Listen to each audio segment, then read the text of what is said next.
สรรค์สู่การสร้างนวัตกรรมในอนาคตน่านซิมูเลชันแนวทางจัดการขยะที่ยั่งยืนเพื่อตระหนักถึงผลกระทบต่อสังคมเศรษฐกิจและสิ่งแวดล้อมห้องสมบัติน่านย้อนรอยสู่อดีตและความรุ่งเรืองของนครน่านผ่านเงินตราเครื่องเงินและผ้าทองเปิดให้เข้าชมฟรีไม่มีค่าใช้จ่ายตั้งแต่เวลา 9 นาฬิกาถึง 17 นาฬิกาหยุดทุกวันจันทร์และวันนักขัตฤกษ์มาร่วมอนุรักษ์สืบสานสร้างสรรค์ศิลปะวัฒนธรรมและวิทยาศาสตร์ของเมืองน่านคุณค่าที่น่าภาคภูมิใจ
ครับกับสวัสดีนะครับคุณผู้ฟังที่รักทุกท่านนะครับคุณผู้ฟังอยู่กับรายการ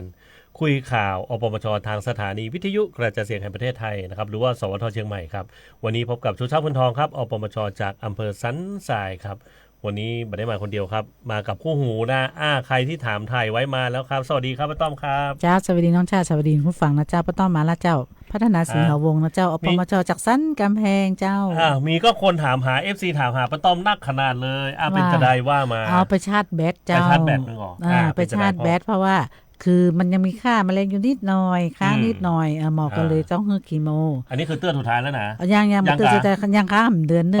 เพราะว่าต้องใช้ยาพุ่งเป้าฆ่ามันให้ตายเพราะไม่งั้นเราจะตายเองเพราะฉะนั้นก่อนต้องบอกผู้ฟังว่าป้าต้อมเนี่ยเป็นเปิ้นท้องว่าเป็นคล้ายๆจะได้หาทำไมผมไม่ได้ยินเสียงแมว9ชีวิตเหรอคล้ายๆว่าจะได้หาเรื่องของเรื่องก็คือเป็นแรงบันดาลใจนะคือกับคนที่เป็นโรคเนี้ยบางคนก็ฉันเป็นโรคมะเร็งฉันมีความรู้สึกฉันท้อแท้ฉันผิดหวังเหลือเกินอย่างอันนี้ฉันไปอยู่แล้วอะไรเนี่ยตรงข้ามกับป้าต้อมครับต้องให้กินอย่างกินให้แอลในแอลให้ไปไหนไปหมดโดยเฉพาะการมาจัดรายการนะขอบคุณท่านนักเลยอันนี้นี่ยังติดตามตลอดน้องๆจัดเฮาก็ฟังอยู่ที่โรงพยาบาลเนาะแต่อาทิตย์ที่แล้วก็ฟังที่โรงพยาบาลแล้วก็ขอบคุณคุณผู้ฟังทุกท่านที่เป็นห่วงเป็นใยนะเจ้าเพราะว่ามันเป็นส่วนหนึ่งของชีวิตไปแล้วนะใช่เพราะว่าทำมาเราเป็นแล้วเราก็ต้องรักษามันรู้ว่าเป็นเฮาก็รักษาดีกว่าที่เฮาบ่รู้เลยตายปั่มไปเดียวบางคนก็เป็นอย่างเงี้ยเฮาทีเดียวตายเดียวมันก็เย็ดก็ดีแต่ถ้ามันบ่ตายมันทรมานใช่ไหมแต่ถ้าเรารู้เรารักษาเราเรียนรู้ไปมันก็ถือว่ามันเป็นประสบการณ์ชีวิตแล้วก็เป็นถ่ายทอดจากความรู้น่ะไปให้คนอื่นได้ทำไมอันนี้คือถ้าพูดถึงถ้าแรงบันดาลใจของป้าต้อมเลยนะเพื่อนป้าต้อมคือป้าอ๋อป้าอ๋อเป็นมะเร็งเต้านมนะป้าอ๋อมันเป็นมะเร็งเต้านมไหนจะฉายแสงไหนจะผ่าตัดไหนจะเคมีไหนจะพุ่งเป้าก็มันยังผ่านมาได้ว่ามันยังสู้ได้มันยังอ้วน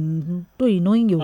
ยิ้มไข้หัวคนละตอกระซิบอารมณ์ดีเราเป็นไม่เลือดขาวเราก็ถามว่ามันโอกาสที่จะเสียชีวิตมีถ้าภูมิเราต่ำแต่ทีเนี้ยถ้าจะทำยังไงให้ร่างกายเขาแข็งแรงสามารถอันนี้เราอย่าไปท้อถอยอย่างถ้าคิดไปสปันอย่างนั้นอย่างนี้งั้นซ้ำซุดเข้าไปใหญ่เพราะว่าไอ้โรคพวกนี้มันจะกลัวเรื่องของความวิตกกังวลความโศกเศร้าความร่างกายยิ่งบดีอยู่แล้วยิ่งแบบสภาพจิตใจยิ่งแย่เข้าไปใหญ่นะมันจะยิ่งซุดลงไปเพราะเขาต้องปรุงทุกอย่างเขาก็ต้องบอกคุณลูกละถ้าแม่เป็นอย่างไรไปอย่างอันอย่างอียันเจ็ดการให้เรียบร้อยเลยบ่ต้องมาต้องมาเสียใจไม่ต้องทุกคนตายเหมือนกันจะช้าหรือเร็วต้องกับผมเนี่ยเหมือนกันอยู่อย่างหนึ่งคือสั่งไว้ก่อนนะเวลาแบบตุยไปปุ๊บตายไปปุ๊บจะต้องทำอย่างใดมีอย่างก็เป็นท้องอย่างก็กรรมพันธุ์ไม่ใช่กรรมพันธุ์ผู้ท้องอย่างก็กรรมพันธุ์ชาวนากิจอย่างต่างๆเนี่ยผู้ท้องอย่างก็ประกันชีวิตสมมาเธอต้องเขียนไว้เลยว่าประกันชีวิตที่ไหนบ้างของประกันกรุงเทพกรุงไทยกรุงอย่างก็ว่าไปอสมได้ยังไงแล้วอะไรเธอต้องประกันว่าแล้วจะต้องเอาหลักฐานอยู่ที่ไหนคืออันนี้คือรายรับแล้วเธอเขียนรายจ่ายป่ะเนี่ยก็เขียนสองอย่างไงอันนี้คือรายจ่ายเนอะนี่คือรายรับเนอะเพราะว่าที่เราทำเนี่ยจะได้มันจะมีเงินเหลืออยู่แล้วถ้าเกิดสมมติเราเป็นอย่างไปนะครับแล้วเงินส่วนที่เหลือนี่จะเอาไปทำอย่างการทำพิธีกรรมก็ว่าไปบอกไงเท่าทุกวันเนี่ยไม่ต้องกลัวถ้าแม่ตายไปเนี่ยตัวสุขเขาเดือดร้อนแต่ขอชีวิตที่แม่ยังมีอยู่เนี่ยใช้ชีวิตให้มันคุ้มถามว่าแม่ไปยังแต่แม่บัสบายแม่ต้องอยู่หัวใจความรู้สึกของแม่เองว่าแม่ไปได้หรือไปบ่ได้ใช่ไหมคนเฮามันจะตายตัดใดมันเกิดถึงเวลาของมันแล้วใช่ไหมจะไปจะอยู่หรือมันแต่มันมาขำใจถ้าเฮาบ่ได้ไปณจุดนั้นมันจะขำใจเฮาใช่ไหมเฮาก็ต้องไปให้มันแล้วไปไงปีกมาเป็นอะไรก็รักษาใหม่มีตื่นทุกวันนี้นะเช้ามาตื่นมากูยังไม่ตายต้องลิ้นโดนต่อไปก็หลายคนนะคนบอกว่าพอป้าต้อมหั่นอย่าเพราะว่าอีน่ะพอป้าต้อมหั่นเราก็ยังไข้หัวเพราะเราต่อกระซิบมันจะเป็นอย่างนี้เนาะน่ะเฮาก็เลยมีความรู้สึกแม่นละชีวิตมันไม่ได้มีอย่างนึงมันไม่ได้มีคนเฮาเกิดแก่เจ็บตายเดี๋ยวนี้เขาก็ตุ้มๆต่อมๆแล้วเขาว่าชาปนกิจอสมจะได้จะล้มใช่พูดถึงเรื่องนี้ก็เรื่องชาปนกิจของเราแหละเพราะบางคนเขาก็อ่านสื่อเนาะชาปนกิจแห่งประเทศไทยล้มแล้วทางการเพื่อฉันศรีสะเกษแต่เฮาก็มาดูเนาะเพิ่นก็มาชี้แจงออกมาว่าตรงนั้นน่ะทางศรีสะเกษน่ะมันเป็นรุ่นแร กเนาะรุ่นแรกที่ทำแล้วเสร็จแล้วเปิ้นก็บ่ฮู้ตามเปิ้นอ่ะเป็นจังหวัดของเปิ้นเองบ่ได้เกี่ยวที่อื่นราชบัณฑิตใหญ่ของเฮาเนี่ยกำลังจะก่อตั้งกำลังจะสู้ที่ดินของเฮานี่นะต้องบอกพี่น้องอสมจังหวัดเชียงใหม่เฮากู้คนนะแล้วก็ประเทศว่าจังหวัดใกล้เคียงตัวนะมาล้มครับจะไปล้มได้ในสมาคมแห่งประเทศไทยนะมีกุฏินะในระดับประเทศนี่นะล้มได้ครับนะครับเพราะว่าพี่น้องอสมของเฮากี่ล้านคนเนาะกี่ล้านคนที่ทำงานอยู่นะครับอันนั้นมันเหมือนเกี่ยวกับแต่ละจังหวัดแต่ละที่จังหวัดเฮาก็มีอย่างเช่นธนาคารธกสก็เหมือนกันธกสเพิ่งก็มีแค่สาขาเดียวนะที่เดียวนะที่เพิ่นอันนี้เนาะแบบใช่ว่าเป็นนี้ล้มจังหวัดนั้นจังหวัดอื่นก็ล้มมันบ่ใช่มันเมื่อลูกค้าเปิ้นก็ยังมีอยู่ลูกค้าทั้งลูกนี่มันมีหมดมันบ่ใช่ต้องบอกที่อันทางส่วนกลางนี่นะเปิ้นก็บอกว่าเปิ้นอธิบายชัดเจนและเนาะแต่ว่าภาษาชาวบ้านนี่นะเฮากับแค่เปิ้นอธิบายเป็นภาษาชาวบ้านว่ามันมาเกี่ยวกันนี่เนอมาเกี่ยวกับอันนั้นเนอเนี่ยอันนี้เฮาจะต้องมาต่อข่าวแต่จริงๆก็ดีเหมือนกันนะถ้าหมายอันเฮาจะบ่มีอย่างมาอู้กับพี่น้องประชาชนใช่เฮาก็รู้จักกันตอนนี้พอดีเฮาเป็นอสมแล้วก็เฮาก็ได้อยู่ตรงนั้นตัวเฮาก็ต้องศึกษาด้วยมันเป็นไปมาอย่างใดเฮาก็มาอ่านพอมันเป็นอย่างเฮาก็จะได้เอามาอู้ท่านผู้ฟังบ่ต้องตื่นตระหนกมันเป็นแต่ละจังหวัดเจ้าจังหวัดเชียงใหม่เฮามันมีย่ามต้องไปเดือดร้อนแล้วก็ของอสมจะได้ก็ถึงแบบนี้ครับไม่ต้องห่วงนะครับจะได้มันก็ตึงแบบล่มอยู่แล้วนั่นน่ะแต่ประเดี๋ยวนี้ที่งานที่เขาทำก็คือ NCD นะเจ้าก็ช่วงนี้มันจะหมุนติ้วอยู่ก็ต้องไปเดือดร้อนต้องไปโมมันได้ก็คือได้มันบ่ได้ก็ล่าไว้ก่อนรอจังหวะพร้อมกันทั้งประเทศไงมันเป็นต้องรอจังหวะเจ้าเพราะว่าผมบอกว่าช่วงนี้เป็นช่วงอย่างว่าช่วงที่กำลังได้รัฐมนตรีขึ้นมาใหม่ช่วงที่การจัดตั้งรัฐบาลมันก็จะเป็นอย่างเงี้ยเป็นเรื่องปกติครับพี่น้องอสมก็ต้องไม่ตื่นตระหนกตกใจเลยทางกระทรวงสาธารณสุขเปิ้นคงจะอารมณ์รวยฮือเพราะว่าตั้งเปิ้นตั้งเก้าเปิ้นก็บอกว่าเปิ้นไม่สามารถโหลดได้เพราะว่ามันจะมีปัญหาที่สำคัญพี่น้องอสมที่รักทุกท่านนะบอกว่าจะอยู่ประเทศอยู่จังหวัดใดก็แล้วแต่สิ่งที่ท่านจะต้องทำก่อนคือประเมินตัวเก่าก่อนอันประเมินตัวเก่าเข้าไปคำเดียวนะมันไม่ยากนะครับกดไปถ้าเป็นข้อมูลเดิมนะครับกดไปเลยเฮาบ่ตุ้ยขึ้นเฮาบ่น้ำหนักอยู่เต้าเดิมค่าดัชนีมวลกายเฮาเต้าเดิมกัดไหลไปถัดไปจนสุดท้ายนะครับกับบมีอย่างนั้นคือประเมินตัวเก่าที่สำคัญคือไปประเมินคนอื่นเนาะ NCD ที่เฮาดูแลอยู่กี่หลังคาเรือนก็ไปตามห้านมายากครับถ้าใครลงวันนี้บ่ได้เอาไว้ลงวันอื่นก็ได้นะอย่างวันนั้นผมลงพร้อมป้าต้อมบ่ได้เนาะป้าต้อมลู่ลงก่อนนี่เนาะป้าต้อมลงมาก่อนผมลงเที่ยเนาะเปิ้มไม่ใช่ว่าจะได้เค้นเอาขึ้นได้วันนี้นะมันใช่เนาะเปิ้นก็ต้องทำไปกับทีละมันจำเตอะมันต้องทำไปกำน้อยเพราะหูอยู่เพราะมันหมุนติ้วเฮาบ่ได้พิธีเฮานี่แม่นไม่อยู่ที่ระบบเฮาก็พยายามแต่ระบบมันได้บางคนก็ได้บางคนก็บ่ได้แล้วแต่เน็ตคือคนที่ทำไปแล้วค่อนข้างที่จะเยอะพอสมควรเพราะฉะนั้นก็บ่ต้องห่วงนะครับมันก็จะมีอยู่2อย่าง3อย่างที่เฮาเลือกทำเนาะ3อย่างที่เราจะต้องทำมันจะมีเกี่ยวกับเรื่องอสคเนาะหาอาสาสมัครประจำครอบครัวกับบ่ยากกับคนที่อยู่ในครอบครัวเนี่ยอันไหนที่อู้เก่งอันไหนที่มีความรู้นักน้อยก็ยกให้เปิ้นเป็นอสคประจำครอบครัวนั้นไปเหียแต่ถ้าเกิดสมมติว่าเปิ้นบ่มีแต่เลยนะกว่าเอาอสมที่ดูแลบ้านของเปิ้นนั่นแหละเป็นอสคหรือว่าอาสาสมัครประจำครอบครัวเนาะบ่ยากครับนะครับไปคัดกรองอย่างแฮมอย่างก็คัดกรองรับสายแรกแต่ตังพุ่มมีใครอยู่ครับห้ามมาได้เจอครับอันเสียงก็จะดังอยู่เอี้ยนะครับเพราะตังพุ่มมีใครครับต้องอยู่เอี้ยมาเตอร์เดี๋ยวนี้ผมอยู่กับอันป้าต้อม2คนเนาะเจ้ากะอู้กันไปก่อนเนาะครับเฮาก็ว่าเฮาก็ทำทุกอย่างบัดเดี๋ยวนี้บ่ต้องไปซีเรียสมันจะเกิดอันมันตึงเปิ้นตึงทำไปตามสเต็ปเนาะครับรับสายแรกครับมาละสวัสดีเจ้าสวัสดีครับผมเอาวางสายไปแล้วมาเป็นอย่างรอเมินลำใบเนาะมาเป็นอย่างร้อนแต่อันช่างเทคนิคเพิ่งไปเอาน้ำมาได้นะอีตอนเอามาแล้วมาไปแล้วสวัสดีครับผม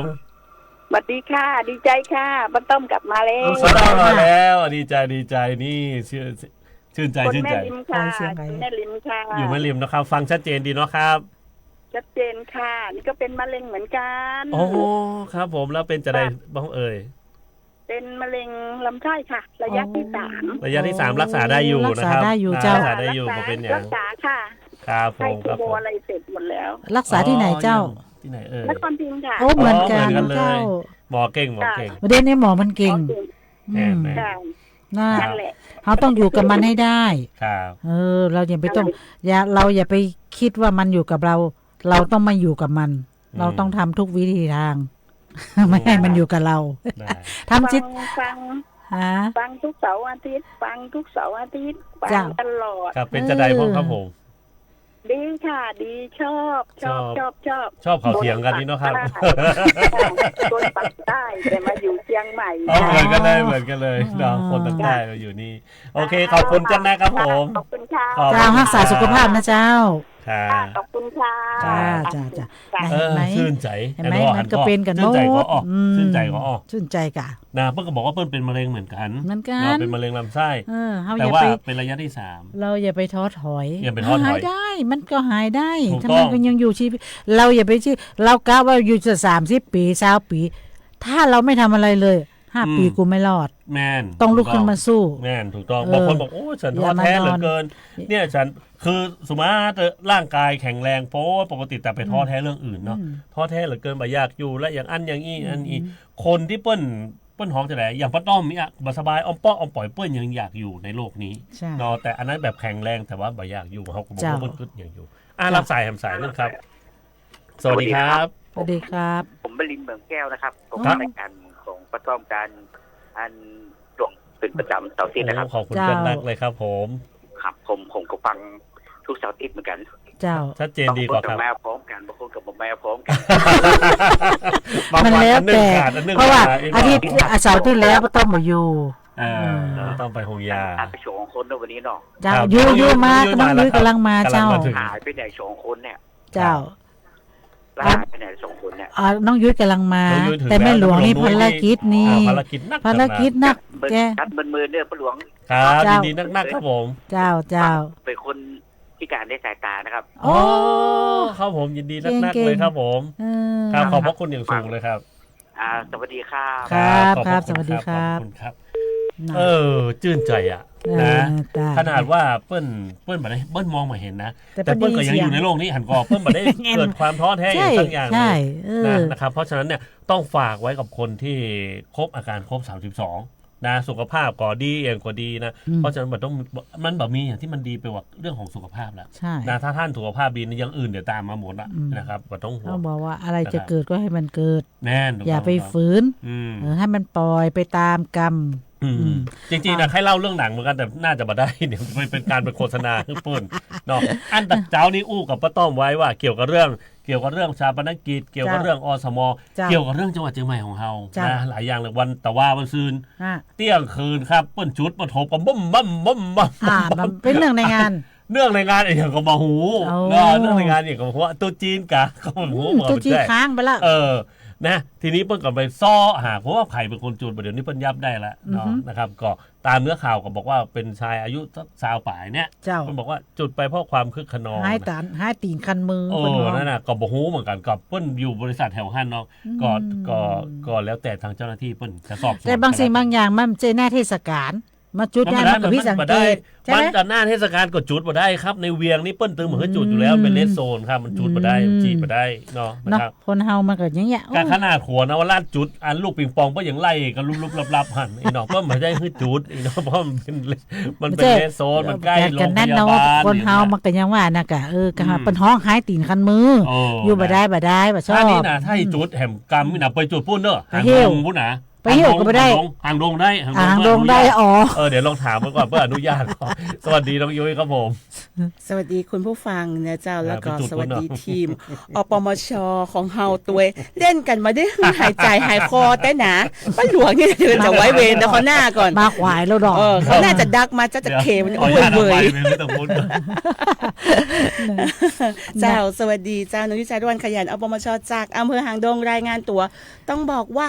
มากระฝนกระลมเหมือนกันเพราะว่าหางดงครึ้มๆแล้วก็เริ่มมีฝนตกมาพ่องละเหรอแต่ตะกี้ป้าต้อมจะออกมาก็ตกอยู่แม่นเจ้าตกกำลังหมอกแผ่นดินลาย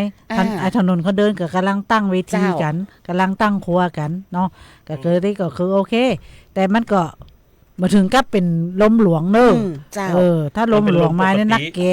เป็นลมปกติตกปกติแต่ไอ้ลมหลวงน่ะวันนั้นมันมาที่ไหนเราจะแก้สันทรายนี่มันเป็นลมพัดยอดผักเขือกครับเดี๋ยวนี้นะยอดผักเขือกเต็มมากคนอยู่บ้านอยู่อย่างมีบ้านบนต้นไม้บนต้นไม้ต้นอย่างมาต้นพักเหือดต้นพักเหือดนี้เปิ้ลมาขอแล้วนะหมู่โป่งแล้วยังพักเหือดโป่งแล้วนะแล้วเขามาขอว่างวดนี้ข้ามือไข่ตะโกนข้าจะปล่อยมันเป็นใบเต็มต้นนั่นพี่น้องพอมาแต่งก็จะเอาบางแดดใช่ไหมจะเอาบางแดดเจ้าปีนี้เหมือนไข่สักคนนะครับก็ต้องบอกว่าในช่วงสัปดาห์หน้าที่จะถึงเนี่ยใกล้ๆเนี่ยเราก็ต้องระมัดระวังตัวนะเจ้าเพราะว่ามันก็มีการแจ้งเตือนลักษณะอากาศจากแม่นอันนี้สำคัญกรมอุตุนิยมวิทยานะเจ้าก็ทันแจ้งเตือนมาในหลายสื่อขนาดเลยนะเจ้าเปิ้ลก็บอกว่ามีการคาดหมายลักษณะอากาศของภาคเหนือนะเจ้าว่าในห่วงเวลานี้ต่อไปจนถึงสัปดาห์หน้านะเจ้าภาคเหนือมีฝนฟ้าคะนองกับลมกระโชกแรงในบางพื้นที่เนื่องจากมีแนวพัดสอบของในส่วนของลมตะวันออกเฉียงใต้นะเจ้าแล้วก็ลมตะวันตกเฉียงใต้ปกคลุมบริเวณภาคเหนือตอนบนนะเจ้าขอให้พี่น้องประชาชนนั้นระมัดระวังอันตรายจากฝนฟ้าคะนองแล้วก็ลมกระโชกแรงที่อาจจะเกิดขึ้นในระยะนี้ไว้ตัวเปิ้ลบอกว่าอันหนึ่งในช่วงของวันที่23ถึง25กุมภาพันธ์2569นะเจ้าภาคเหนือจะมีพายุฝนฟ้าคะนองก็คือพายุฤดูร้อนเกิดขึ้นนะเจ้าโดยจะมีลักษณะเป็นของลักษณะของพายุฝนฟ้าคะนองลมกระโชกแรงฟ้าผ่ารวมถึงบางพื้นที่ก็จะมีลูกเห็บตัวยนะเจ้าเนื่องจากมีคลื่นของกระแสลมฝ่ายตะวันตกเคลื่อนผ่านภาคเหนือและภาคตะวันออกเฉียงเหนือในขณะที่ประเทศไทยนั้นมีอากาศร้อนอยู่ตัวยนะเจ้าซึ่งประกอบว่าในภาคเหนือตอนบนนั้นอากาศจะเย็นในตอนเมื่อเช้าแล้วก็มีอากาศร้อนในตอนเมื่อวานแล้วก็มีฝนฟ้าคะนองกับมีลมกระโชกแรงบางแห่ง100%ของพื้นที่ส่วนมากก็จะเป็นบริเวณจังหวัดแม่ฮ่องสอนเชียงใหม่ลำปางแล้วก็ลำพูนนะเจ้าแล้วก็อุณหภูมิสูงสุดอยู่ที่32ถึง37องศาเซลเซียสแล้วก็อุณหภูมิต่ำสุดอยู่ที่21ถึง22องศาเซลเซียสแล้วก็มีลมใต้โดยเฉพาะความเร็วลม10ถึง15กิโลเมตรต่อชั่วโมงเป็นห่วงบ้านเฮานี่แบบเนี้ยเป็นห่วงบ้านอยู่บนต้นผักเขือกเนี่ยสงสัยจะลงมาพร้อมกับลมหลวงเนี่ยมันใช่ลมหลวงเป็นพายุฤดูร้อนใช่มันจะเป็นมันถึงเวลาของเปิ้ลแล้วไงแม่นครับแม่นครับอย่างก็ที่น้องยุ้ยเคยว่าอย่างนั้นสโลแกนอย่างก็จะไฟมาปลาโป่งไฟมาปลาเป่งมดส้มเต็งของวันโป่งนั่นน่ะบัดเดี๋ยวนี้เป็นทำได้หมดแล้วมดส้มก็มีคอนโดเนาะยอดหวานกับปลูกในบ้านได้แล้วเพาะพันธุ์ได้หมดเลยเนาะเอามาปลูกบนยอดฝึกยังได้เหมือนนี้นะเจ้าแต่บางที่มันก็เป็นอย่างเงี้ยแต่หรอน่ะอย่างให้ทอบางนี่บริกิโรย้อนได้เผาปะบ่ได้จะบ่ได้ช่วงนี้ถ้าเผานี่มันจะหยาบหัวแม่นบ่เดี๋ยวนี้พี่กัดขึ้นที่ไหนเนาะแม่นมันควันอุยขึ้นมาเนี่ยมันจับมาจากอันอย่างก็อวกาศปุ่นดาวเทียมนั่นน่ะเจ้าก็คือข้ออันนี้คือดีกันแล้วกันถ้าเวลาเปิ้นอันนี้มาเนาะครับแต่เป็นห่วงอันนี้ป้าต้อมน้องยุ้ยเป็นห่วงเกี่ยวกับเรื่องอากาศเนาะพายุเนี่ยมันจะได้พายุนี่เรายังมีความรู้สึกว่ามันเป็นเรื่องปกติเนาะมันอาจจะแบบไม่ได้ทำอันตรายถึงขั้นเราจะต้องเสียชีวิตอย่างนี้นะแต่ว่าเรื่องของอากาศมีเรื่องเกิดขึ้นอยู่บ่อยมากแทบจะทุกปีนะครับบอกว่าจะเป็นอากาศร้อนไปหาอากาศหนาวอากาศหนาวกลับมาหาอากาศร้อนที่สำคัญคือกลางวันคนเฒ่าคนแก่อย่างนี้นะเส้นเลือดสมองเส้นเลือดฝอยเส้นเลือดใหญ่แตกแล้วก็เสียชีวิตนักขนาดเลยถ้าเสียชีวิตปุ๊บทันทีขึ้นอันสวดมาติกายอย่างเรียบร้อยเสร็จเรียบร้อยโอเคบอกมีปัญหาแต่ถ้าเกิดสมมุติว่าเส้นเลือดแตกปั้งมาไปไหนยังอยู่เป็นผักเป็นปลานอนอยู่แบบ10 ปี20 ปีอันนี้คือจริงๆเขาไม่ใช่ว่าจะมาดูแลนะแต่ว่าถ้าเกิดสมมติว่ามันเป็นขึ้นมามันคือภาระของลูกของหลานเขานะครับเพราะฉะนั้นเนี่ยต้องดูแลดีๆนะครับบอกว่าจะเป็นตัวของท่านเองนะผู้สูงอายุนะรวมไปถึงลูกหลานจะต้องเอาใจใส่ผู้สูงอายุให้ดีๆโดยเฉพาะผู้ป่วยที่ป่วยอยู่แล้วเป็นโรคความดันอยู่แล้วเป็นโรคเบาหวานไปอย่าง NCD อยู่แล้วเนี่ยต้องระมัดระวังอย่างเป็นพิเศษโดยเฉพาะอย่างยิ่งเปิ้ลก็บอกว่าในวันพรุ่งนี้วันที่22ในวันอาทิตย์ที่22กุมภาพันธ์2569ประเทศไทยเดินทางเข้าสู่ฤดูร้อนอย่างเป็นทางการแล้วเจ้าเพราะฉะนั้นเป็นบอกว่าอุณหภูมิจะเริ่มเพิ่มสูงขึ้นนะจ๊ะแล้วก็แม่นเจ้าแล้วก็บอกว่าจะร้อนจัดประมาณกลางเดือนมีนาถึงเมษายนนะเจ้าสำหรับจังหวัดในภาคเหนือที่คิดว่าจะร้อนทะลุ42องศาก็มีแม่ฮ่องสอนลำปางแล้วก็ตาก โอ้ อันนี้อาจจะฮ้อนขนาดเนาะในช่วงเมื่อวาน บ้านเฮานี่ต้นไม้ยังนักอยู่นะ ก็ต้องช่วยกันตัวในเรื่องของการงดการเผาในที่โล่งตัวนะเจ้า ครับแม่น ฮ้อน ครับ ก็ฮ้อนมาเจอมลภาวะเป็นพิษแหมมันก็บ่ค่อยดีเท่าใดนะเจ้า ตะวาโดนเดือดเหรอ ว่า ตะวานี่ดังไฟขั้วอันขั้วยาเหมือนได้เขาบ่หลวงใหญ่ไหนเราเพิ่มเฮ็ดจีไฟว่าไปเลยเนาะอันนี้มันมอกดังไฟดังหลัวดังอันนี้แบบเป็นยา อ๋อนังแยกกินกันว่านี่เป็นอย่างบ่ แม่น แล้วเขาว่าอันนั้นน่ะปิ้งไก่ควันจุ้ง ควันมุ้ง อัน มุ้ นั้น ง มัน เหรอ อาชีพเปิ้นนี่เนาะก็จะเอาอย่าง อันนั้น ทุกอ คื ย่า อง มันไปได้ อันนั้น ยังไง มันหันเป็นเชิงประจักษ์ว่าเปิ้นทำมาหากิน เออแม่ แต่อยู่ๆมาเผาขี้เยื่อเผานั่นน่ะ อันนั้ มาน เจ๊ ไม่ได้ มาเจ๊มาเปรียบเทียบกันนะเจ้าถ้ามาอันเปิ้นก็ไม่ได้ขายละ เออไม่ได้ขายไม่ต้องทำอาชีพอย่าง เพราะ นั้น ว่าไอ้ตรงขยะของท่านเนี่ยที่จะเผาเนี่ยท่านสามารถเก็บใส่ถุงดำแล้วเอาไปทิ้งเทศบาลเปิ้นมาส่งหรือว่าไปทิ้งในส่วนที่ควรทิ้ง เจ้า อย่างตะวันวันเสาร์นี่อันเทศบาลไซหลวงเปิ้นเอาวันเสวียนไปแจก อ่า เสวียนก็คือเป็นไม่ใช่เสวียนไม้ไผ่เนาะ เจ้า เป็นเสวียนเหล็กเนี่ยเป็นตะแกรงเหล็กเนี่ยเอาไปล้อมเป็นวงเหียเปิ้นก็แจกเคเบิลไทยเป็นแตกตอกฝรั่งมาเรียบร้อยเนาะไปเอาไปไว้ที่บ้านขายบ้านมันใครต้องการที่ไปเอาได้มีปุ๋ยคอกมาแถมเพื่อทดสอบ เอาไปไว้ ที่ไหนแจกที่ไหน แจกที่ถนนไซหลวงครับ โอ้สันไซหลวง แต่ว่าบ้านอื่นหมดซีดครับไม่ได้ครับ เขาก็คิดแต่งไปอยู่สว่างเลยก่อน แต่เส้นปหลวงให้ดี ไม่ได้เดี๋ยวค่าอีตีข้อ เขาก็เคยได้อย่างนั้นน่ะ เจ้าแล้วก็ในช่วงนี้ในเรื่องของการเผาเนี่ยบางคนก็ว่าเฮาบ่มีเขตป่าบ่ได้จะเผาป่าร้อยเนาะ นะ ถึงเผาขยะนั้นอยู่หันที่ไหนแวบๆแต่ตอนนี้ยังหาบ่เจอเปิ้นบอกว่ามันมีโทษหนักเลยนะเจ้า แสนซีก็หา แสนสี่ แสน จำ สี่ คุกประมาณกี่ปีอะเมินเหมือนกันนะ4 ปีว่า7 ปีนะถ้า เหมือน จำมา เอา ผิด แตะ อันนี้เอาแตะนะเจ้า อืม บางคนว่าบ่ได้เผาอันใบไม้กิ่งไม้แล้วเผาขยะบ่ได้ก็ไม่ได้ มาได้ครับมาได้ อ่า เพราะว่า เสี่ยง 100%เนาะห้ามเผาในที่โล่งอยู่แล้วเนาะ เจ้า ครับเพิ่งเป็นนโยบายหลักของจังหวัดเชียงใหม่ เจ้า นะครับแล้วหลายๆอำเภอประกอบห้ามนโยบายนี้ไปทำนะครับขอบคุณนักๆเลย เจ้า ปีนี้ถึงแม้ว่าเราจะช่วยกันขนาดไหนกันแล้วแต่มันก็มีขึ้นมาอยู่ แม่ มัน ก็มีขึ้นมาอยู่ มี มา มีเจ้า มาอยู่40ปลายแล้วก็ยังถือว่าอยู่ในระดับที่โอเคนะเราก็ยังเข้าใจอยู่ เจ้า เพราะว่าตื่นเช้ามายังหันม่อนดอยยังหันดอยสุเทพใจชื้นขึ้นมาละ ตอนที่ช่วงที่ป้าต้อมไปนอนโรงพยาบาลนั่นน่ะโอ้ ครับ พอตังไม่ตังแม่ริมปุ่นน่ะโอ้ ครับ มันตึงคึมมันอันนั้นหมอกกันหรือว่า อันนั้นฝนจะตกอ่ะ บ่มันม่วงจุ้งเลย เนาะ เนาะแล้วก็ดีที่ว่าโชคดีวันนั้นที่แม่แจ่มตั้งแม่แจ่มฝนตกหนัก ครับ ก็ถือว่าชะล้างลงมาพ่อง แม่น ก็ยังได้หั ต้ น อง ดอยหัน แต่ว่ามันซึ่งก็ตกเนาะ ก็ถื วั อน นั้น ว่า ผมไปเถียงกับเปิ้ล ไปโต๊ะอันที่มันเกิดเหตุพุ่นน่ะโต๊ะเตอะ แม่น เนาะ วันนั้นไปเถียงกับเปิ้ลบอกว่าเนี่ยมอพอมาหันม่อนดอยแล้วผมว่าหันก็หันอยู่นี่รอแล้วเพราะว่าเปิ้ลมาหันเป็นเบาหวานขึ้นตามาหันเนี่ยสักครั้งเวรกรรมพี่น้องไปเถียงกับคนเป็นเบาหวานขึ้นตาเนาะ เจ้า ครับละเนาะ ก็ต้องดูแลตัวนะเจ้าในช่วงของฤดูร้อนบอกว่าจะเป็นฟืนไฟที่เขาว่าไปเนาะเรื่องอากาศเนาะ ครับ เรื่องเป็นท้องว่าพอเข้าสู่ฤดูร้อนโรคต่างๆ ก็มาตัวอย่างที่ตะกี้เขาว่ากันไปก็คือสโตรกอันนี้เป็นห่วงขนาดนะเจ้า แม่น ช่วงนี้ก็ต้องงดเว้นในเรื่องของการทำกิจกรรมในที่โล่งแจ้งเจ้าหรือว่าการที่ท่านมีการทำงานที่ต้องอยู่ที่โล่งแจ้งน่ะก็ปรับเปลี่ยนเวลามันเหมาะสม มันก็ คน ใส่ เฒ่า หมวก คนแก่ ใส่หมวกกลางจ้องเตียวไปได้กับกลางจ้องอย่างเงี้ย บางคน อย่างเงี้ย บางคนมาบอกว่าถึงจะเฒ่าแต่ว่าฉันก็ยังมีเรี่ยวมีแรงอยู่ ติ้วแถวถังแก๊สเพราะมันแบบใจหน้าที่อันนั้นว่า มันคืออย่าไปเผลอยกว่าคุณยกได้นะ แต่ถ้ามันเปลี่ยนขึ้นมาถ้ามันเอ็นสแมงเข้าไปกำเดียวอ่ะ แม่น จะเจ็บเป็นนานเมินกลัวจะหาย แม่ เนาะ นครับ แต่มันก็จะเป็นเลือดลังเลยนะ ใช่ ถ้าไม่ได้เจ็บเตือนนึงนะ เจ้าบ่ต้องว่าผู้สูงวัยนะเจ้าในยุทธแต่ว่าวันซื้อนี่อันปัญญาน้ำมาส่ง หรือยกคนเดียว ทีนี้เขาเดี๋ยวไปเขาก็จะมาเก็บเนอร์เขาก็กลัวเหมือนกันเนาะเพื่ออาจจะได้มาก นึก ก็ ว่าแห้งดี โยกอุ้ม30แพ็คบ่ได้ โอ้ ดันครอบแคบ หัวเขาลั่นครอบแคบก็เขาปีนขึ้นไปบนต้นไม้เหรอครับไปอยู่บนบ้านต้นไม้นะเขาว่าข้อใหญ่นะพ่อหลวงอีหรออายุพอจะ60แล้ววางตกเนยเหรอเอาว่าแต่เอาก็ลืมไปนะว่าเอาอายุขนาดนี้แล้วนะครับเพราะฉะนั้นต้องระวังนะครับไม่ใช่ว่าโอ้ป่อมันนึงเก่งนี่นะมันใจนะครับมันใจเวลาของมันละไอ้น้อง เจ้าเพราะฉะนั้นก็ต้องดูแลตัวเก่าตัวนะเจ้าเรื่องของสุขภาพร่างกายก็เป็นเรื่องที่สำคัญนะเจ้าโดยเฉพาะผู้ป่วยที่เป็นอาจจะเป็นผู้ป่วยเรื้อรังอันนี้ต้องยิ่งระมัดระวังตัวนะเจ้าฮ้อนเกินไปก็บ่ดีหนาวเกินไปก็บ่ดีแม่นก็ต้องดูแล แต่ที่ แต่ นี่ ช่ เนี่ วย งนี้แต่ช่วงนี้ก็เอามาต้องก่อน แต่ช่วงนี้มันคือมันฮ้อนนะบางคนมันฮ้อนร้านกับฟังไปอาบ บน้ำ เจ้า ระวังให้ดีเนอะเจ้าเพราะว่าการอาบน้ำมันร้อนแล้วเราไป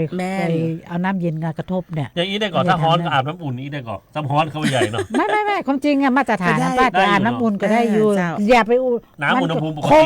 คงบ่อาบจนน้ำร้อนนี่ค่ะฮ้อนแก่มาได้นะแต่ผมเคยอาบควันจุ้งๆเลยนะ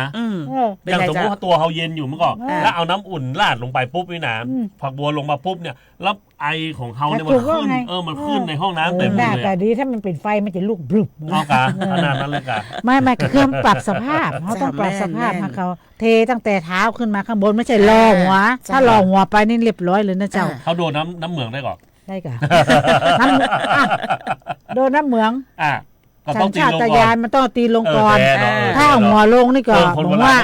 เพื่อจะดำอันนั้นตรงนั้นคงนี่มันอันนี้ก็มันก็มาถึงก็เย็นแต่น้ำเนี่ยพื้นบื้นตังบนเนี่ยมันเย็นกะตั้งบนมันอุ่นดู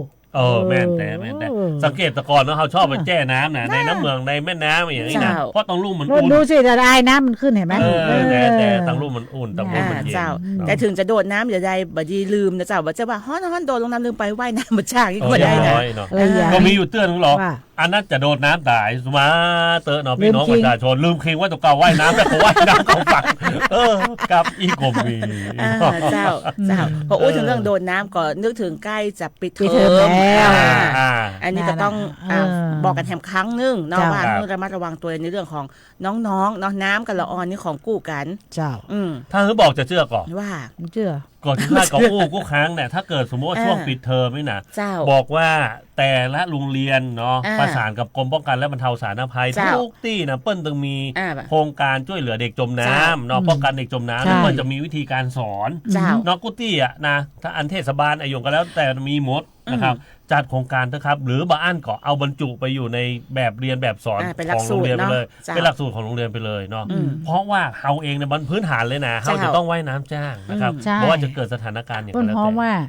แต่ก็มีอยู่โรงเรียนอนุบาลในเขตเทศบาลเนาะพุทธก็มาของงบประมาณของงบประมาณเพื่อที่จะนำเด็กไปฝึกรักษาในการว่ายน้ำแต่บางคนกรรมการบางคนสอนแล้วเขาจะว่าก็ยังเปิ้นห้องว่าทักษะเข้าใจก็คณะกรรมการที่มีงบประมาณนะทักษะก็คือน้อยเอาอย่างนี้ท่านจะไปเอาบริบทของท่านมาเป็นข้ออ้างเนาะมันนึงแบบมีบ้านเฮาจะมีน้ำมันดึงบัดตายเนาะไก่ที่มันตายมันไม่ได้ตายในบ้านครับมันได้ตายบ้านอื่นเนาะมันไปตายอันจังหวัดอื่นพ่อไงอย่างพ่อเปิ้ลมันจะอยู่กับบ้านเฮามันจะว่าเท่าใกล้ตายเหมือนเฮาเมื่อใดเนาะอย่างเฮาเนี่ยมันดึงไม่ได้ไปไหนแล้วตายก็ตายคำบ้านเนี่ยเนาะอันนั้นมันละอ่อนเขาจะต้องมีอนาคตไปที่อื่นอยู่เพราะฉะนั้นให้โอกาสเขาได้เฮียนแต่ถ้าไปค้านเปิ้ลมีโครงการป้องกันเด็กจะบ้านเฮาเนี่ยเคยเจอมากับตัวเองนะบ้านเฮามันแบบจะมีไข่ก็มันยังบัดเจอเรื่องไงลองเป็นลูกของท่านตกน้ำตายกันถ้ายังมีความรู้สึกว่าใดมันเป็นทักษะเพราะฉะนั้นจะไปเท่าแล้วรู้จักการป้องกันตัวว่าตัวเองตอนนั้นในตัวเองที่สำคัญมันไม่ได้แค่การป้องกันเด็กจมน้ำมันได้เครือข่ายด้วยนะมันได้เครือข่ายมันได้เยาวชนได้มาทำกิจกรรมในช่วงปิดเทอมและหลายคนที่มีความสนใจนั่งๆเปิ้ลกับพัฒนาตัวเก่าให้เป็นนักกีฬาทีมชาติเลยก็ได้เจ้าหรือบางคนก็ได้ทักษะไปละก็จะเปิ้ลหอมว่ามีการพัฒนาทักษะตัวเก่าบางทีไปถึงอาชีพในฝันอย่างเช่นตำรวจทหารเนี่ยก็จะต้องมีการฝึกในเรื่องของร่างกายของการว่ายน้ำมีการทดสอบเนาะทดสอบมันต้องมีในของแอร์โฮสเตสนะเจ้าอันนี้ก็จะต้องใช้ทักษะในการว่ายน้ำตำรวจเวลาไปสมัครตำรวจเปิ้ลต้องมีการว่ายน้ำหรอทดสอบว่ายน้ำหรอเจ้าแต่ถ้าเกิดสมมติว่าไปเฮียนมะรูนเอาไอ้นะใหญ่มันแล้วไปเฮียนมะรูนมาตันเพื่อนแล้วคนอื่นไปเอาหัวปีมันนักตัวมันนักร้อยลูกหลานตัวเก่ามันต้องได้เป็นตำรวจไปเป็นอย่างอื่นไปเตอะเนาะก็อย่างเมื่อก่อนป้าต้องเป็นละอ่อนเนาะก็จะมีของน้องคลองน้องมึงมีเนาะน้ำเป็นโอวันตินยังไปเล่นอยู่เลยนะว่ายน้ำเป็นละแต่พอใหญ่มาว่ายน้ำจ้างลำเดียวนะ100 ตัวก็ไม่ได้นักตึกกึกจริงๆมันไม่ยากครับคนว่ายน้ำแบบจ้างนะแต่ว่าถ้าเฮียนอันนี้นะจะว่ายถึงแม้ว่าว่ายน้ำแบบจ้างก็สามารถพยุงตัวเก่าขึ้นลอยขึ้นมาเหนือน้ำได้เพราะว่าธรรมชาติของคนมันลอยน้ำอยู่แล้วแต่ว่าทีนี้เนี่ยเวลาเขาตกน้ำเขาก็จะดิ้นเนาะขอความช่วยเหลืออย่างพอบอกกองเขาดิ้นปล่อยธรรมชาติแล้วมันก็จะลอยขึ้นใช่ไหมแต่ถ้าเขานิ่งๆเขากางมือนิ่งๆเนี่ยกระเดี่ยวสักกรรมมันถึงลอยขึ้นมาคนเดียวนะมันมีวิธีของมันอยู่ขออย่างเดียวน่ะจะไปโดดที่น้ำไหลถ้าน้ำไหลก็ไปดูกัน เหมือนลอยกระทงปีที่ผ่านมานะกระทงซิ่งเนี่ยเขาว่าไอ้น้ำแห้งกันหน้าลอยกำเดียวมีปุ่นเลย เจ้าเพราะฉะนั้นเวลาเราออนขอไปเล่นน้ำนะบ้านเฮามันตึงมีแน่ๆละผู้ปกครองสอดส่องตัวเนาะ ใครไปตัวผู้ใหญ่ไปตัวก่อน เจ้า หรือว่าเราอ่อนหมอกเดียวกันเนี่ย คือมันจะช่วยเหลือกันบ่ได้อ่ะ เจ้า ใช่ไหมเดี๋ยวป้าก็ไปตายเฮียเนี่ยมันก็บ่ดีเนาะถ้าอย่างเดงก็สระว่ายน้ำ เจ้า เนาะเสียก็นิดๆหน่อยๆก็สระบำรุงสระเปิ้นเนาะมันก็ยังดีอย่างน้อยๆก็ยังมีกู้ยังมีคนเล่นหลายคนอยู่หรือมันก็ถ้า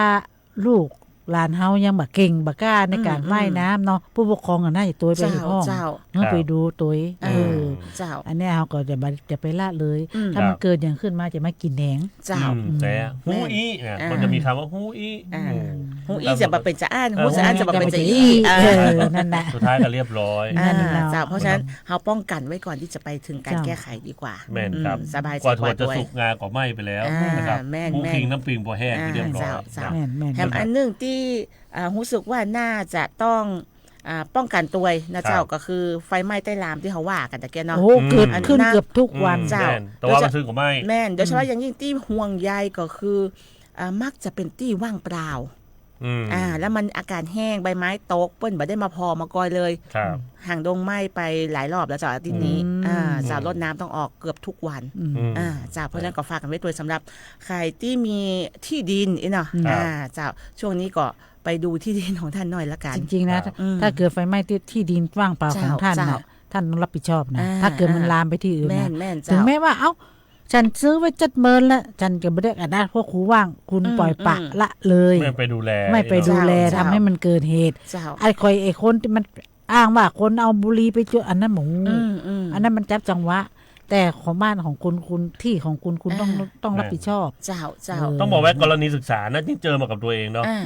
วันนั้นไปรังวัดที่ดินให้กับพี่น้องประชาชนเขาก็ไปชี้แนวเขตอีบดายว่ามันติดลำเมืองจะได้อีนะแล้วทีนี้เนี่ยที่ดินของเปิ้ลเนาะล้ำเข้าไปในแนวของลำน้ำนะลำน้ำทีนี้เนี่ยเขาก็บอกว่าที่ดินคือของเปิ้ลมันก็ต้องตามนี้ไงเงี้ยแต่ว่าเปิ้ลมาได้ไปรังวัดมาสักประมาณสัก30-40 ปีแล้วนะครับทางที่ดินเปิ้ลก็เลยบอกว่าจะเนี่ยเฮาคือเปิ้ลไม่ได้มาดูแลที่ดินของเปิ้ลเนาะเพราะฉะนั้นเนี่ยเขตลำเหมืองก็ต้องเป็นเขตลำเหมืองของเปิ้ลเหลือแต่ใดต้องเปิ้ลตามหั่นเปิ้ลว่าอย่างนี้เลยนะทางที่ดินนะเพราะฉะนั้นท่านใดที่มีที่ดินเป็นของตัวเก่าพยายามที่อัปเดตที่ดินของตัวเก่าบ่อยๆนะก็คือหมายถึงว่า5 ปี 10 ปีนะล้างวัดไอ้อย่างที่เรียบร้อยมีโฉนดไอ้อย่างที่เรียบร้อยแบบจะว่าปล่อยปละละเลยถ้าปล่อยปละละเลยแล้วทางส่วนกลางเพื่อนเอาไปเป็นถนนกาไปเป็นลำเมืองกาอย่างการเนี่ยจะมาฮ้องคืนมันยากขนาดเลยยากในขณะที่เขาปฏิบัติคุณก็มาดูแลว่าคุณก็จะแจ้งว่าไม่ได้บอกเพื่อนอาจจะแจ้งไปหาคุณแล้วแต่คุณไม่อยู่บ้านเสียบจดหมายที่ตู้ไม่มีใครอ่านไม่มีใครดูแลมันก็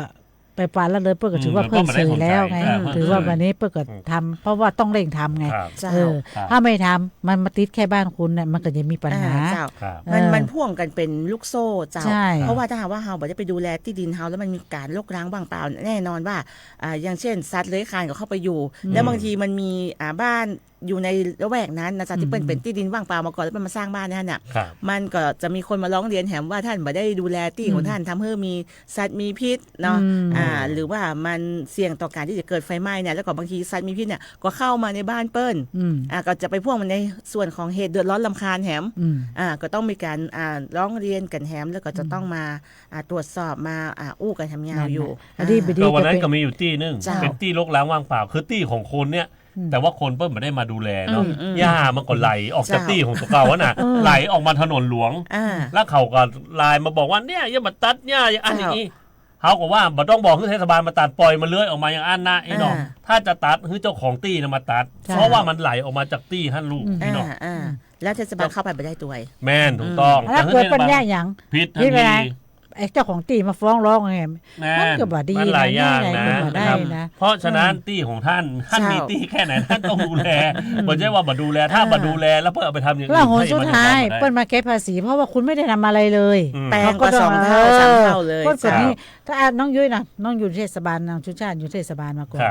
การเก็บภาษีเนี่ยเปิ้ลต้องเก็บที่ดินทุกพื้นที่ที่ว่างเปล่าเพราะว่ามันมีพรบออกมาใหม่นั่นในกรณีที่ว่างเปล่าเนาะสมมติอย่างหน้าบ้านป้าต้อมว่า ไปไหนอ่ะ เจ้า คือที่วิมังเปล่าเจ้าของปุ่นอยู่ต่างจังหวัด อ่า เนาะ เจ้า เฮาก็บอกว่าทางเทศบาลเนี่ยแจ้งไปทางเปิ้นก่อ อ่า ว่าคุณจะต้องมาเพี้ยวมาถาง เจ้า เด้อ เจ้า เช่นนี้เนี่ยมันอยู่หน้าบ้านเฮาอ่ะ อ่า แล้วเฮาก็มันข้างบ้านเฮาอ่ะเฮาก็กลัวงูงิ้วเกี้ยวกอ อืม เฮาก็เลยจำเป็นต้องไปเพี้ยว เจ้า เฮาบ่เพี้ยวก็อันตรายกับยกตกอยู่ที่เรา ใช่ไหมต้นไม้ใหญ่มันก็จะขึ้นจู้ เจ้า ไปที่กิ๊กเนาะแต่มีผู้รับรู้แต่ถามเถอะแต่บ่เคยว่าใส่ใจเลยว่าเนาะอินดูแต่เปิ้นอุตส่าห์มาเพี้ยวมาพัด คือเจ้าของถ้าจะมีซ่าตัวว่าสตางค์ถอถูกหวยเนาะนิดหนึ่งจะบนบานสันเก่า จะซื้อก็ ซื้อเอาเหตุกระมอยอีเนาะ คือเจีเจ้า เออ ต้อมเจ้า เออ เคสจีหรือว่ากรณีเอี้ย เออ มันนักแล้วค่อนข้างที่จะไปหาเทศบาลหาอบตค่อนข้างที่จะนักนะเจ้าอย่างแรกก็คือถ้าหากว่าเฮาอยู่ในที่ดินที่มันติดกับที่มันรกร้างว่างเปล่าอีนะเจ้าเฮาอาจจะไปขอเทศบาลก็ได้เขียนเป็นหนังสือว่าจะมีคำร้องให้เขียนว่าเฮาได้รับความเดือดร้อนจากการที่มีที่ก้างเคียงเนี่ยเปิ้นอาจจะบ่ได้มาเพี้ยวมาปาดไอ้เนาะทำให้มีสัตว์มีพิษหรืออย่างเงี้ยนะเจ้าก็ทำเป็นลายลักษณ์อักษรแล้วก็ให้ทางเทศบาลแล้วเดี๋ยวทางเทศบาลเปิ้นก็จะส่งเรื่องไปตามลำดับขั้นตอนแล้วก็จะส่งเจ้าหน้าที่เนี่ยไปดูหน้างานก่อนว่าลักษณะมันเป็นจะใดนะเจ้าแล้วในส่วนของเทศบาลอาจจะต้องมีการประสานงานกันในส่วนของเจ้าที่ป้องกันที่รับเรื่องหรือว่านิติกรที่เป็นรับเรื่องเนี่ยเปิ้นอาจจะไปขอดูในส่วนของแปลงที่ดินว่าจะสามารถติดตามหรือว่าติดต่อเจ้าหน้าที่ได้ก็ว่าแปลงที่อยู่ใกล้กับท่านเนี่ยเปิ้นชื่อหยังอยู่ที่ไหนจะได้นะเจ้าว่ามีการมาชำระภาษีก็นะเจ้าเพราะว่ามันจะไปโยงกับเรื่องของการจัดเก็บภาษีที่ดินและสิ่งปลูกสร้างนะเจ้าซึ่งประเดี๋ยวเนี่ยในส่วนของภาษีที่ดินและสิ่งปลูกสร้างเนี่ยเปิ้นมี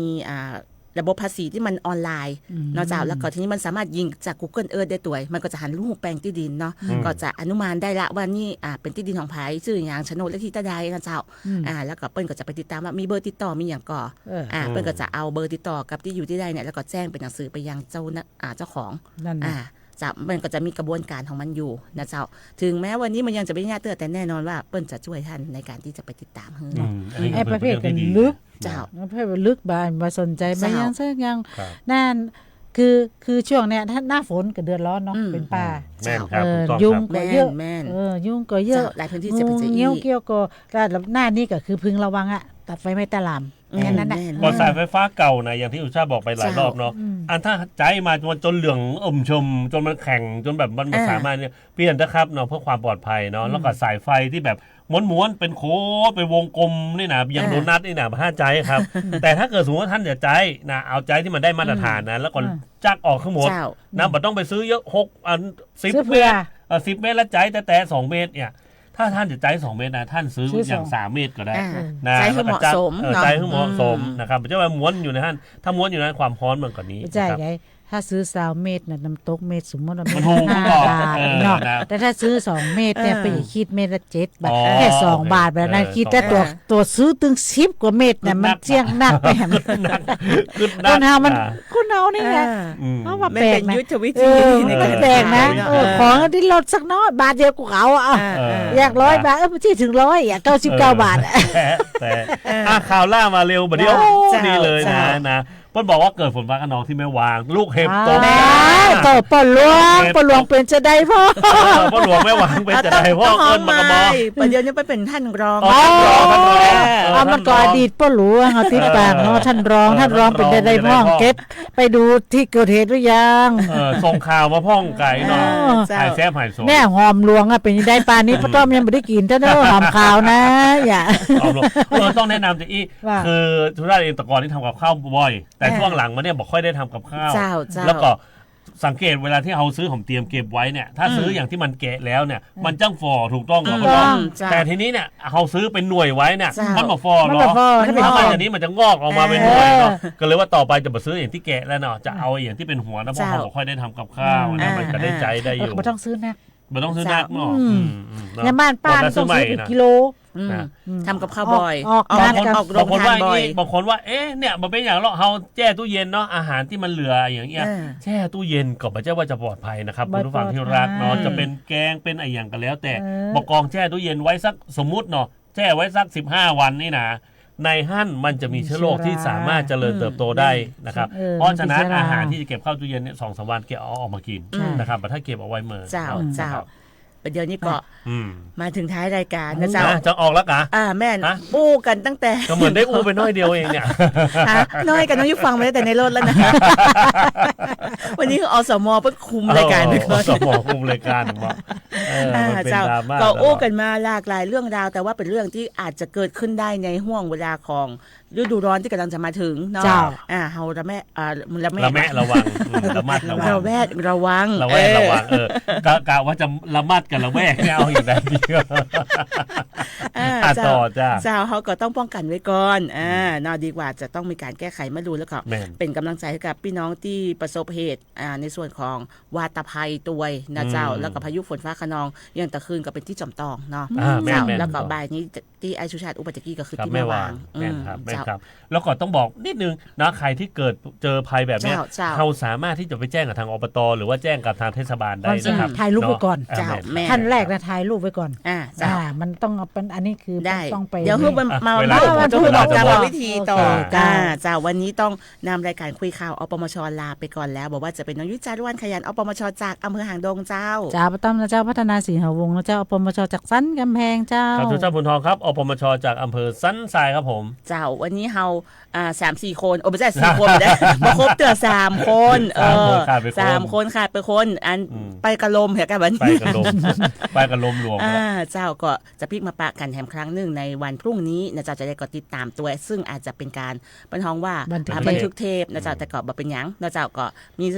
เนื้อหาสาระแฮมเหมือนเคยนะเจ้าก็ติดตามกันวันพุธแฮมครั้งหนึ่งเนาะเจ้าจะได้ก็ลาไปก่อนแล้วเจ้าวันนี้สวัสดีเจ้าสวัสดีเจ้า